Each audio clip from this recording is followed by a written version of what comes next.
റസൂലുള്ളാഹി സ്വല്ലല്ലാഹു അലൈഹി വസല്ലമയുടെ ജീവിതത്തിൽ ഒരു മഹദിയുണ്ട്, ഒരു വനിത. അവരുടെ പ്രത്യേകത പ്രവാചകൻ ജനിക്കുന്ന സമയത്തും പ്രവാചകൻ മരണപ്പെടുന്ന സമയത്തും ആ മുറിയിൽ അവരുണ്ട് എന്നതാണ്. റസൂലുള്ളാഹി സ്വല്ലല്ലാഹു അലൈഹി വസല്ലം ജനിക്കുന്ന സമയത്ത് ആമിന ബീവിയുടെ വീട്ടിൽ, അബ്ദുൽ മുത്തലിബിന്റെ വീട്ടിൽ ആ മുറിയിൽ ഉണ്ടായിരുന്നൊരു മഹദി. ആയിഷ റളിയല്ലാഹു അൻഹയുടെ വീട്ടിൽ റസൂലുള്ളാഹി സ്വല്ലല്ലാഹു അലൈഹി വസല്ലം ഈ ലോകത്തോട് യാത്ര പറഞ്ഞു പോകുമ്പോൾ പ്രവാചകന്റെ 63-ാമത്തെ വയസ്സിൽ ആ മുറിയിലും അവരുണ്ടായിരുന്നു. അവരാരാണെന്ന് നിങ്ങൾക്കറിയാം. ബറക്ക ബിൻത്ത് സഅലബ എന്നാണ് അവരുടെ പേര്. ബറക്ക ബിൻത്ത് സഅലബ. നിങ്ങളൊക്കെ കേട്ടിട്ടുണ്ടാകും അവരെ കുറിച്ച്, അല്ലേ? മുമ്പ് കേട്ടിട്ടുണ്ടാകും. അവരൊരു അബ്സീനിയൻ സ്ലേവ് ഗേൾ ആയിരുന്നു, അബ്സീനിയക്കാരിയായ അടിമ സ്ത്രീയായിരുന്നു. പക്ഷെ ചരിത്രം അവരുടെ ബറക്ക എന്ന പേരിലല്ല അവരെ പിന്നീട് നമുക്ക് പരിചയപ്പെടുത്തി തരുന്നത്. അവർ പ്രശസ്തയാകുന്നത് ഉമ്മു ഐമൻ റളിയല്ലാഹു അൻഹ എന്ന പേരിലാണ്. ഉമ്മു ഐമൻ. ഉമ്മു ഐമൻ അബ്ദുള്ളയുടെ അടിമ സ്ത്രീയായിരുന്നു, പെൺകുട്ടിയായിരുന്നു. 13 വയസ്സാണ് റസൂലുള്ളാഹി സ്വല്ലല്ലാഹു അലൈഹി വസല്ലം ജനിക്കുമ്പോൾ അവർക്ക് ഉണ്ടായിരുന്നത്. അബ്ദുള്ള മരണപ്പെടുമ്പോൾ പ്രവാചകൻ അനന്തരമായി കിട്ടുന്ന സമ്പത്ത് ഒരു അടിമ പെൺകുട്ടിയും 5 ഒട്ടകവും കുറച്ച് ആടുകളുമാണ്. ആ അടിമ പെൺകുട്ടിയാണ് ഉമ്മു ഐമൻ റളിയല്ലാഹു അൻഹ. അബ്ദുള്ള ആമിനയുമായുള്ള വിവാഹം കഴിഞ്ഞ് അല്പനാൾ അദ്ദേഹത്തിന്റെ ഒരു ദാമ്പത്യ ജീവിതം, അത് കഴിഞ്ഞൊരു കച്ചവട യാത്രക്ക് പോവുകയാണ്. ആ കച്ചവട യാത്രക്ക് അബ്ദുള്ള പുറപ്പെട്ടതിന് ശേഷമാണ് ആമിന ഗർഭിണിയാണ് എന്ന വിവരം അറിയുന്നത്. ഗർഭാവസ്ഥയിലുള്ള തൻ്റെ യജമാനനായ അബ്ദുള്ളയുടെ ഭാര്യയെ പരിചരിച്ചുകൊണ്ട് ഉമ്മു ഐമൻ ആ വീട്ടിലുണ്ട്, ബറക്ക ആ വീട്ടിലുണ്ട്. എന്നും ആ കച്ചവട സംഘം തിരിച്ചു വരേണ്ടുന്ന സമയമായതിനു ശേഷം എന്നും അവര് മദീനയിൽ നിന്ന് മക്കയിലേക്കുള്ള, യത്രിബിൽ നിന്ന് മക്കയിലേക്കുള്ള വഴിയിലേക്ക് ഇങ്ങനെ നോക്കി നിൽക്കും ബറക്ക. ആ സന്തോഷ വിവരം പങ്കുവെക്കാൻ വേണ്ടി, നിങ്ങളൊരു പിതാവാകാൻ പോകുന്നു, അബ്ദുള്ള കടന്നു വരുന്നതും കാത്ത് അങ്ങനെ കാത്തിരിക്കുമായിരുന്നു. എന്നാൽ അബ്ദുള്ള പുറപ്പെട്ട കച്ചവട സംഘം മടങ്ങി വന്നു. അബ്ദുള്ള രോഗബാധിതനായി യത്രിബിൽ അവിടെ നിൽക്കുകയാണ്. ഈ വിവരമാണ് എത്തുന്നത്. വിവരമറിഞ്ഞ ഉടൻ അബ്ദുൽ മുത്തലിബ് തൻ്റെ മകനെ കൂട്ടിക്കൊണ്ടുവരുന്നതിന് വേണ്ടി മുതിർന്ന മകൻ ഹാരിസയെ അങ്ങോട്ട് പറഞ്ഞയക്കാണ് യത്രിബിലേക്ക്. ഹാരിസ യത്രിബിൽ എത്തിയപ്പോഴേക്കന്നെ അസുഖം മൂർച്ഛിച്ച് അബ്ദുള്ള മരണപ്പെട്ടു പോയി. അബ്ദുള്ള മരണപ്പെട്ട വിവരമൊന്നും ഉടൻ ഇവിടെ അറിയിക്കാൻ വഴിയൊന്നുമില്ല. ഹാരിസ പിന്നെ കൊണ്ടുവരണം. ഹാരിസ മയ്യത്ത് അവിടെ തന്നെ മറമാടി തൻ്റെ അനുജന്റെ വിയോഗ വാർത്തയുമായി ദുഃഖാർത്തനായാണ് മക്കയിലേക്ക് തിരിച്ചു വരുന്നത്. അദ്ദേഹം വരുന്ന ആ ഒരു ശോകമൂകമായ ദിവസം ബറക്കയുടെ ജീവിതത്തിലും ഒരു വലിയ സങ്കടക്കടലായിരുന്നു. അവളെ സംബന്ധിച്ചിടത്തോളം അവരുടെ യജമാനനാണ് ഈ ലോകത്തുനിന്ന് യാത്ര പോയത്. അതിലേറെ അദ്ദേഹത്തിൻ്റെ ജീവിതത്തിലെ ഒരു സന്തോഷകരമായ വാർത്തയറിയിക്കാൻ ദിവസങ്ങളോളം കാത്തിരുന്നൊരു പെൺകുട്ടിയാണവർ. അവസാനം വിയോഗത്തിൻ്റെ വിവരമാണ് അവരിലേക്ക് വന്നണഞ്ഞത്. ഏതായിരുന്നാലും പിന്നീട് അവർ ആമിനയുടെ പരിചരണത്തിൽ മുഴുകി. ആമിനയെ ശുശ്രൂഷിച്ച് അങ്ങനെ കഴിഞ്ഞു. 6 മാസം, ഒരു 4 മാസം കൂടി കഴിഞ്ഞ് ആമിന ഒരു ആൺകുഞ്ഞിന് ജന്മം നൽകാണ്. ആ കുഞ്ഞ് ഈ ഭൂമിയിലേക്ക് കടന്നു വന്ന് ആദ്യം ഏറ്റുവാങ്ങുന്ന കരങ്ങളിൽ ഒന്ന് ബറക്ക ബിൻത്ത് സഅലബയുടേതാണ് എന്ന് നമുക്ക് ചരിത്രത്തിൽ കാണാം. ഉമ്മു ഐമൻ അവരെ ഏറ്റുവാങ്ങിയ ഒരാളായിരുന്നു. അന്നു മുതൽ അവര് വളരെ ശ്രദ്ധയോടുകൂടി വാപ്പയില്ലാത്ത ആ മകനെ അവർ നോക്കുന്നുണ്ട്. പക്ഷേ റസൂലുള്ളാഹി സ്വല്ലല്ലാഹു അലൈഹി വസല്ലം ജനിച്ച് കുറച്ച് കഴിയുമ്പോൾ തന്നെ വളർത്തുന്നതിന് വേണ്ടി അറബികൾ അന്ന് കൊണ്ടുപോകുന്ന ഒരു രീതി ഉണ്ടായിരുന്നു. ഹലീമ സഅദിയ എന്ന് പറയുന്ന സ്ത്രീ റസൂലിനെ മുലയൂട്ടുന്നതിന് വേണ്ടി കൊണ്ടുപോകുന്നുണ്ട്. റസൂൽ 2 വർഷം അവിടെ താമസിച്ചു. പിന്നീട് വന്ന് വീണ്ടും എനിക്ക് മകനെ തരുമോ എന്ന് ഹലീമ ചോദിച്ചപ്പോൾ ആമിന വീണ്ടും ഒരു തവണയോടി കൊടുക്കുന്നുണ്ട്. ഒരു 3 വർഷത്തോളം റസൂല് ആ കുടുംബത്തിൽ നിന്ന് മാറിയാണ് താമസിക്കുന്നത്. തിരിച്ച് വീണ്ടും ആമിനയുടെ കൈകളിലേക്ക് എൻ്റെ പ്രവാചകൻ വരുമ്പോൾ ബറക്കയുടെ സംരക്ഷണം കൂടി ആ കുട്ടിയിലുണ്ടായിരുന്നു. റസൂലുള്ളാഹി സ്വല്ലല്ലാഹു അലൈഹി വസല്ലമക്ക് 6 വയസ്സാകുമ്പോൾ ആമിന തൻ്റെ മകനെയും ഉമ്മു ഐമനെയും കൂട്ടി തൻ്റെ ഭർത്താവ് അബ്ദുള്ള മരണപ്പെട്ടിടത്ത് തങ്ങളുടെ കുറച്ച് ബന്ധുക്കളുണ്ട്, അവരെ കാണുന്നതിന് വേണ്ടി ഒരു യാത്ര പുറപ്പെടാൻ. അവർ 3 പേരേ ഉള്ളൂ. ആ യാത്ര അവിടെ ചെന്ന് ബന്ധുക്കളെയൊക്കെ കണ്ട് തിരിച്ചു പോരുമ്പോൾ അബവാ എന്ന് പറയുന്ന സ്ഥലത്ത് വെച്ച് ആമിന രോഗാതുരയായി. അവർക്ക് അസുഖം പിടിപെട്ടു, തീവ്രമായ പനി. ഉമ്മു ഐമനും ആമിനയും മുഹമ്മദും മാത്രമേ ഉള്ളൂ. ആ കടുത്ത പനി മൂലം ആമിന ഈ ലോകത്ത് നിന്ന് വിട പറയാൻ. മുഹമ്മദ് 6 വയസ്സ് പ്രായമുണ്ടാകുമ്പോൾ തൻ്റെ മാതാവിൻ്റെ മരണം കൂടി തൻ്റെ കൺമുന്നിലൂടെ കാണാണ്. ജനിക്കുന്നതിൻ്റെ 6 മാസം മുമ്പ് പിതാവ് നഷ്ടപ്പെട്ടു. ജനിച്ച് 6 വയസ്സായപ്പോഴേക്ക് പ്രിയ മാതാവും ഈ ലോകത്ത് നിന്ന് യാത്ര പോകാണ്. മരുഭൂമിയിൽ മക്കയുടെയും മദീനയുടെയും ഇടയിൽ അൽ അബവ എന്നറിയപ്പെടുന്ന ഒരു സ്ഥലത്താണ് അപ്പോ ഇവരുള്ളത്, ഉമ്മു ഐമനും പ്രവാചകനും. പിന്നീട് ആമിനയുടെ മയ്യത്തൊക്കെ അവിടെ ഖബറടക്കി 6 വയസ്സുള്ള കുട്ടിയെ കൊണ്ട് മക്കയിലേക്ക് വരുന്ന ഉമ്മു ഐമന്റെ ഒരു ചിത്രം ചരിത്രത്തിൽ നമുക്ക് കാണാം. പ്രവാചകനെ 2 രീതിയിലും അനാഥയായി, 2 രീതിയിലും അനാഥനായി. പിതാവും മാതാവും നഷ്ടപ്പെട്ടു. ആ കുഞ്ഞിനെ തൻ്റെ മാറോട് ചേർത്ത് പിടിച്ച് അവര് തിരിച്ചു കൊണ്ടുവരാൻ. 19 വയസ്സൊക്കെയാണ് ആ സമയത്ത് അവരുടെ ഒരു പ്രായം. റസൂലുള്ളാഹി സ്വല്ലല്ലാഹു അലൈഹി വസല്ലം അബ്ദുൽ മുത്തലിബിന്റെ തണലിലാണെങ്കിലും റസൂലിന്റെ പരിചരണം അത് ബറക്കയുടേതായിരുന്നു. അവരാണ് നോക്കുന്നത്, അവരുടെ കരങ്ങളിലാണ് പ്രവാചകനുള്ളത്. 8 വയസ്സാകുമ്പോൾ വല്ലിപ്പയും ഈ ലോകത്തുനിന്ന് വിട പറയാണ്. അടുത്ത ഒരു ദുഃഖം കൂടി പ്രവാചകന്റെ ജീവിതത്തിലേക്ക് വരുന്നു. റസൂലിനെ ആശ്വസിപ്പിക്കാനും കൂടെ നിൽക്കാനും ഉണ്ടായിരുന്നത് അവരിൽ ഒരാൾ ഉമ്മു ഐമനായിരുന്നു എന്ന് നമുക്ക് ചരിത്രത്തിൽ കാണാം.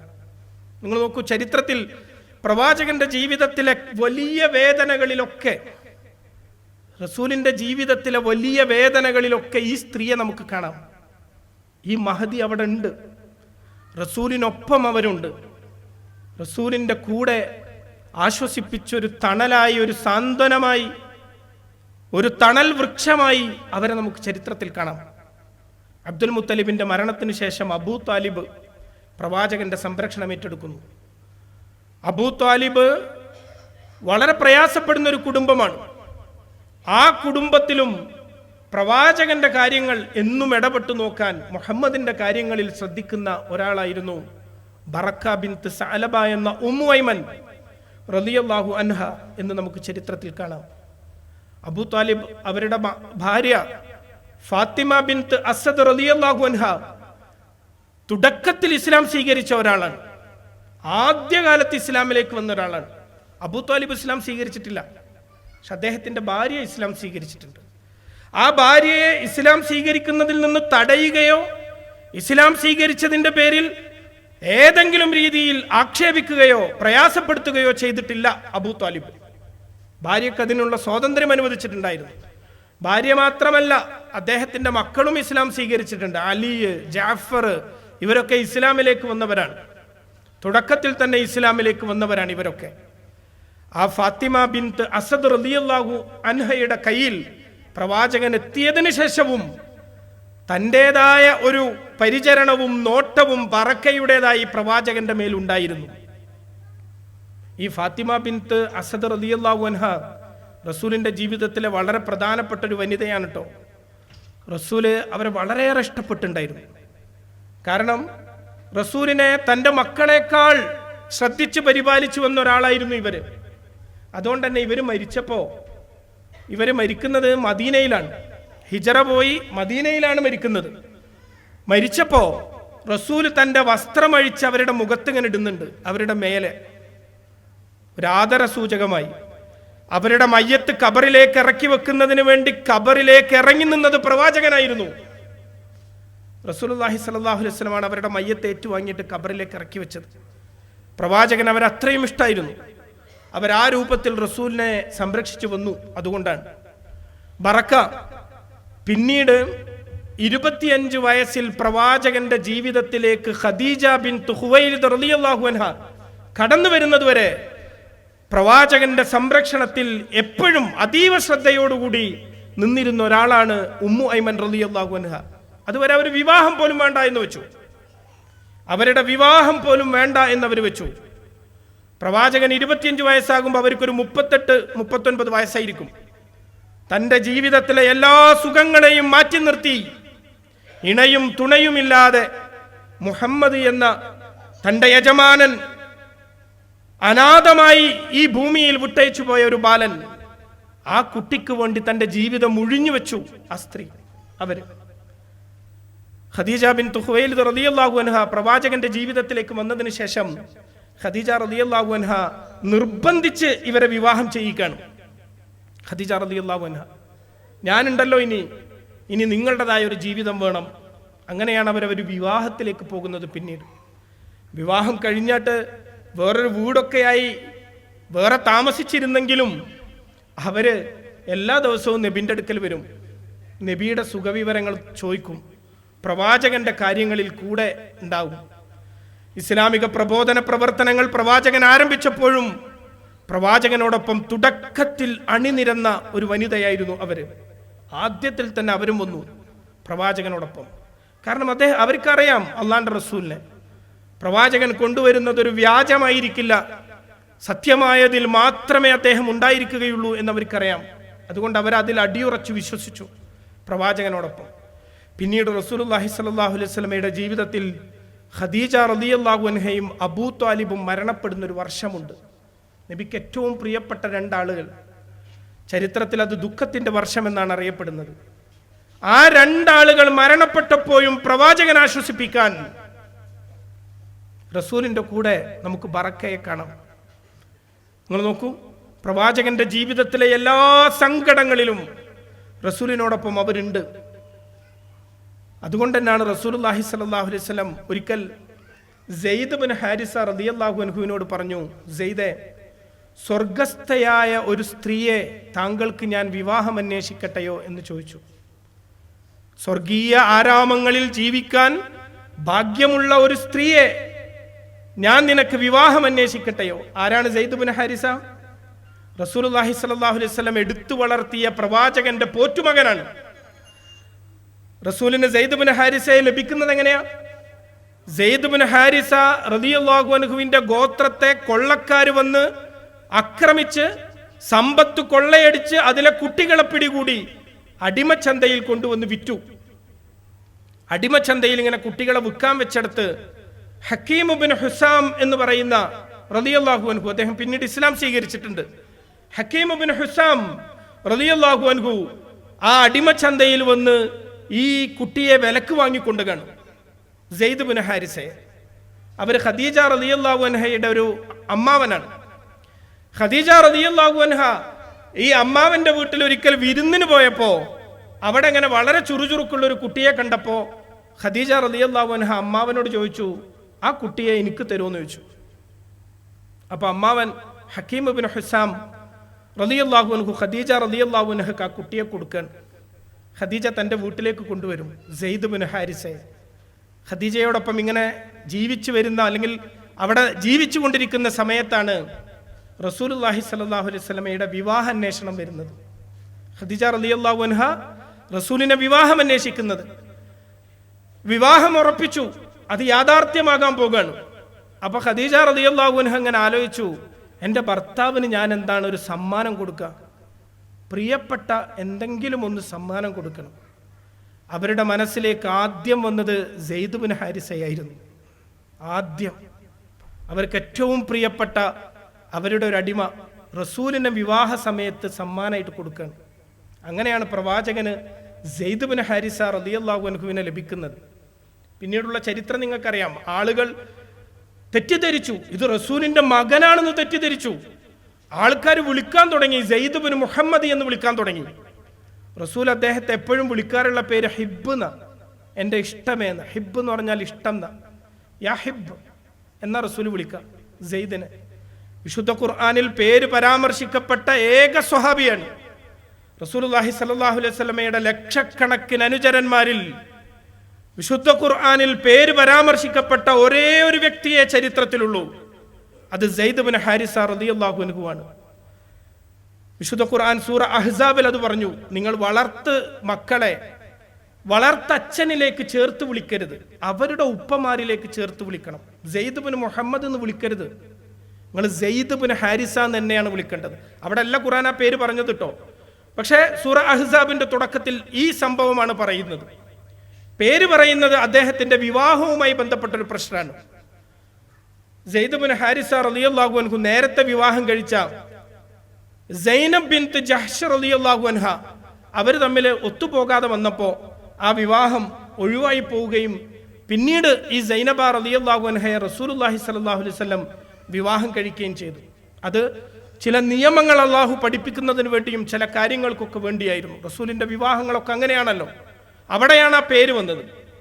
ഏതായിരുന്നാലും സെയ്ദ് ബിൻ ഹാരിസ റളിയല്ലാഹു അൻഹുവിനോട് റസൂലുള്ളാഹി സ്വല്ലല്ലാഹു അലൈഹി വസല്ലം ചോദിക്കുന്നുണ്ട്, സ്വർഗസ്ഥയായ ഒരു സ്ത്രീയെ താങ്കൾക്ക് ഞാൻ വിവാഹം അന്വേഷിക്കട്ടെയോ? അദ്ദേഹം പറഞ്ഞു, അതേ റസൂലുള്ളാഹ്. ആരാണത്? റസൂലുള്ളാഹി സ്വല്ലല്ലാഹു അലൈഹി വസല്ലം പറഞ്ഞു, ഉമ്മു ഐമൻ ബറക്ക ബിൻത് സഅലബ റളിയല്ലാഹു അൻഹ, സെയ്ദ് ബിൻ ഹാരിസ റളിയല്ലാഹു അൻഹുവിന്റെ ഭാര്യയാകുന്നു. പിന്നീട് ആ ദാമ്പത്യത്തിൽ അവർക്കുണ്ടാകുന്ന മകനാണ് ഉസാമ ബിൻ സെയ്ദ്. റസൂലുള്ളാഹി സ്വല്ലല്ലാഹു അലൈഹി വസല്ലമയ്ക്ക് അങ്ങേയറ്റം ഇഷ്ടമുണ്ടായിരുന്ന മറ്റൊരു കുട്ടി. പ്രവാചകൻ ഉസാമയെ വിളിക്കാറുള്ളത് ഇബ്നുൽ ഹിബ്ബ് എന്ന, എൻ്റെ ഇഷ്ടത്തിൻ്റെ മകനെ എന്ന്. 17 വയസ്സുള്ള ഉസാമയെ വലിയൊരു ദൗത്യം ഏൽപ്പിക്കുന്നുണ്ട് റസൂലുള്ളാഹി മരണപ്പെടുന്നതിൻ്റെ തൊട്ടു മുമ്പ്, സിറിയയിലേക്കുള്ളൊരു യുദ്ധത്തിന്. ചരിത്രം നമുക്കറിയാം. ഞാൻ പറഞ്ഞു വന്നത്, റസൂല് അവർക്ക് പിന്നീട് ഒരു ജീവിതം കൂടി കൊടുക്കാണ്. അതിനു മുമ്പ് അവർ വേറൊരു വിവാഹം കഴിച്ചിട്ടോ, ഖദീജ റളിയല്ലാഹു അൻഹയുടെ നിർബന്ധപ്രകാരം. അത് മരണപ്പെട്ടതിന് ശേഷം മറ്റ് ഒരു ദാമ്പത്യത്തിലേക്ക് കൂടി അവർ കടന്നു പോകാണ്. സെയ്ദ് ബിൻ ഹാരിസ റളിയല്ലാഹു അൻഹുയുടെ ഭാര്യയായിക്കൊണ്ട്. പിന്നീടും അവർ റസൂലുള്ളാഹി സ്വല്ലല്ലാഹു അലൈഹി വസല്ലമയുടെ ഖിദ്മത്തിലാണുള്ളത്. അതാണ് പ്രവാചകന് പനി പിടിപെട്ടു. ആയിഷ റളിയല്ലാഹു അൻഹയുടെ വീട്ടിലാണ് റസൂലുള്ളാഹി സ്വല്ലല്ലാഹു അലൈഹി വസല്ലം അവസാന സമയത്ത് കിടക്കുന്നത്. പ്രവാചകന് പനി എന്ന് പറഞ്ഞാൽ നല്ല കഠിനമായ പനിയാണ്. ചില ദിവസമൊക്കെ നബി നമസ്കരിക്കാൻ വേണ്ടി എഴുന്നേറ്റ് ഇമാമത്തിന് വേണ്ടി ഇങ്ങനെ നടന്നു വരുമ്പോഴേക്ക് നബി വീണു പോകാം. പനി സഹിക്കാൻ കഴിയുന്നില്ല. റസൂലിന് അവര് അലിയും സുബൈറും റളിയല്ലാഹു അൻഹും അവരൊക്കെ താങ്ങിയെടുത്ത് നബിയെ വീണ്ടും കട്ടുമ കൊണ്ടേ കിടത്താൻ. നബി കുറച്ച് കഴിഞ്ഞ് ബോധം വരുമ്പോൾ വീണ്ടും എഴുന്നേൽക്കും. അസൊല്ലന്നാസ്, ജനങ്ങൾ നിസ്കരിച്ചോന്ന് ചോദിക്കും. ഇല്ല റസൂലെ, അവരൊക്കെ നിങ്ങളെ കാത്തുക്കാണ്. മുസ്ലിങ്ങൾക്കൊന്നും സഹിക്കാൻ കഴിയുന്നില്ല. കഴിഞ്ഞ 23 വർഷക്കാലം അവരുടെ നമസ്കാരങ്ങൾക്കും ആരാധനകൾക്കും മുന്നിൽ നിന്ന റസൂലാണ് പനി സഹിക്കാൻ കഴിയാതെ എങ്ങനെ പ്രയാസപ്പെട്ടുകൊണ്ടിരിക്കുന്നത്. ഇല്ല റസൂൽ, അവർ നിങ്ങളെ കാത്തുക്കാണ്. റസൂൽ വീണ്ടും എഴുന്നേറ്റു. റസൂൽ വീണുപോയി. റസൂൽ അവർ വീണ്ടും കട്ടുമ കിടത്തി. റസൂൽ വീണ്ടും ബോധം വന്നപ്പോഴാ പറഞ്ഞത്, അബൂബക്കറിനോട് ഇമാമ് നിൽക്കാൻ പറയും. അങ്ങനെയാണ് അബൂബക്കർ റളിയല്ലാഹു അൻഹു ഇമാമത്ത് നിൽക്കുന്നത്. റസൂലുള്ളാഹി സ്വല്ലല്ലാഹു അലൈഹി വസല്ലം അസുഖബാധിതനായപ്പോൾ 17 ജമാഅത്ത് നമസ്കാരങ്ങൾക്ക് അബൂബക്കർ സിദ്ദീഖ് റളിയല്ലാഹു അൻഹു ഇമാമത്ത് നിന്നിട്ടുണ്ട്. 17 തവണ. ആ സമയത്ത് ആ വീട്ടിലെ നിത്യ സന്ദർശകയാണ് ഉമ്മു ഐമൻ റളിയല്ലാഹു അൻഹ. അവിടെ വരും, പ്രവാചകന്റെ കാര്യങ്ങൾ അന്വേഷിക്കും. റസൂൽ ഈ ലോകത്ത് നിന്ന് യാത്രയാകുന്ന ദിവസവും ആ റൂമിൽ എണ്ണം പറഞ്ഞ ആളുകളാണുള്ളത്. പ്രവാചകന്റെ പ്രിയ മകൾ ഫാത്തിമ റളിയല്ലാഹു അൻഹ ഉണ്ട്. ബാക്കി പെൺകുട്ടികളും ആൺകുട്ടികളൊക്കെ മരണപ്പെട്ടു പോയിട്ടുണ്ട്. റസൂലിന്റെ ജീവിതകാലത്ത് തന്നെ എല്ലാവരും മരിച്ചിട്ടുണ്ട്. പ്രവാചകന്റെ 7 മക്കളിൽ 6 പേരും മരിച്ചിട്ടുണ്ട്. ഫാത്തിമ റളിയല്ലാഹു അൻഹ മാത്രമേ ബാക്കിയുള്ളൂ. റസൂലിനെ അങ്ങേയറ്റം ഇഷ്ടപ്പെടുന്നൊരു മകൾ കൂടിയാണ്. ആ ഉപ്പയുടെയും മകളുടെയും കഥ പറയുകയാണെങ്കിൽ അവസാനിക്കൂല. വല്ലാത്തൊരു ഹൃദയബന്ധാണ് ആ ഉപ്പയും മകളും തമ്മിൽ. അത്രയും പരസ്പരം ഇഷ്ടമുള്ള 2 ആളുകൾ. ഫാത്തിമ റളിയല്ലാഹു അൻഹ ഉപ്പയെ കാണാൻ വേണ്ടി വരുമ്പോഴാണ് നബിക്ക് കഠിനമായി പനിക്കാണ്. അപ്പം അത് കണ്ട് അവരിങ്ങനെ കരയുമ്പോൾ റസൂൽ അവരെ വിളിച്ചു, മോളെ എവിടെ വാന്ന് പറഞ്ഞു. അടുത്ത് വന്നപ്പോൾ റസൂൽ അവരുടെ ചെവിട്ടിൽ എന്തോ പറഞ്ഞു. അവര് കരച്ചിലൊക്കെ നിർത്തി അങ്ങനെ നിന്നു. കുറച്ച് കഴിഞ്ഞപ്പം റസൂലുള്ളാഹി സ്വല്ലല്ലാഹു അലൈഹി വസല്ലം ഈ ലോകത്തുനിന്ന് മരണപ്പെടുകയും ചെയ്തു. ആയിഷ റളിയല്ലാഹു അൻഹയുടെ വീട്ടിലാണല്ലോ. ആയിഷ റളിയല്ലാഹു അൻഹ ഫാത്തിമ റളിയല്ലാഹു അൻഹയോട് ചോദിച്ചു, എന്താണ് ഉപ്പ മകളെ നിന്നോട് പറഞ്ഞത്? ഫാത്തിമ റളിയല്ലാഹു അൻഹ കൊടുത്ത മറുപടി, ഉപ്പനോട് പറഞ്ഞത്, മകളെ, ഞാൻ വഫാത്തായാൽ എൻ്റെ കുടുംബത്തിൽ നിന്ന് ആദ്യം എൻ്റെ അടുക്കലേക്ക് വരെ മകളെ നീയായിരിക്കും. അത് കേട്ടപ്പോഴാണ് എനിക്കൊരാശ്വാസമായത്. ഉപ്പയോടൊപ്പം ഈ ലോകത്ത് നിന്ന് ചെല്ലുന്ന ആദ്യത്തെ ആൾ ഞാനായിരിക്കും. റസൂലുള്ളാഹി സ്വല്ലല്ലാഹു അലൈഹി വസല്ലം വഫാത്തായത് റബീഉൽ അവ്വലിലാണ്. റബീഉൽ അവ്വൽ 12-നാണ്. അത് ചരിത്രത്തിൽ ഒരു സംശയമില്ലാത്ത കാര്യാട്ടോ. എന്നാൽ നബി ജനിച്ചത് റബീഉൽ അവ്വൽ 12-നാണ് എന്നതിൽ ഒരുപാട് തർക്കങ്ങളുണ്ട്. ചരിത്രപരമായി പറയുന്നത് റസൂലുള്ളാഹി സ്വല്ലല്ലാഹു അലൈഹി വസല്ലം ജനിച്ചത് റബീഉൽ അവ്വൽ 9-നാണെന്ന് ഏറ്റവും ആധികാരികമായി പറയാവുന്നത്. എന്നാൽ നമ്മളെ നാട്ടിലൊക്കെ ആ റബീഉൽ അവ്വൽ 12-നാണ് റസൂല് മരിച്ച ദിവസമാണ് നമ്മൾ ബാൻഡ് അടിച്ച് വലിയ വലിയ ഘോഷയാത്രകൾ സംഘടിപ്പിച്ച് ഭക്ഷണപ്പൊതികൾ വിതരണം ചെയ്തുകൊണ്ട് ആഘോഷിക്കുന്നത്. അപ്പൊ റസൂല് ഫാത്തിമ റളിയല്ലാഹു അൻഹയോട് അങ്ങനെ പറഞ്ഞു. പിന്നീട് ആ റബീഉൽ അവ്വൽ കഴിഞ്ഞ് അടുത്ത റമളാൻ 1-നോ 2-നോ ഫാത്തിമ റളിയല്ലാഹു അൻഹ ഈ ലോകത്തുനിന്ന് യാത്രയാകാണ്. 6 മാസം. റസൂല് മരിച്ചതോടുകൂടി തന്നെ അവരുടെ ശാരീരികമായ എല്ലാതും പിറകോട്ട് വരാൻ തുടങ്ങി, അസുഖങ്ങൾ വരാൻ തുടങ്ങി. അവർ മാനസികമായി തളരുകയാണ്. പിന്നെ രോഗം അതിൻ്റെ മേലേക്ക് വരുമല്ലോ. മാനസികമായി തളർന്നു കഴിഞ്ഞാൽ അവർ ശാരീരികമായി ഇങ്ങനെ പിന്നോട്ട് വന്ന് 6 മാസം കൊണ്ട് തന്നെ അവർ ലോകത്തുനിന്ന് യാത്രയാകാണ്. ചരിത്രത്തിൽ ഇങ്ങനെ ഒരുപാട് ആളുകളെ നമുക്ക് കാണാം.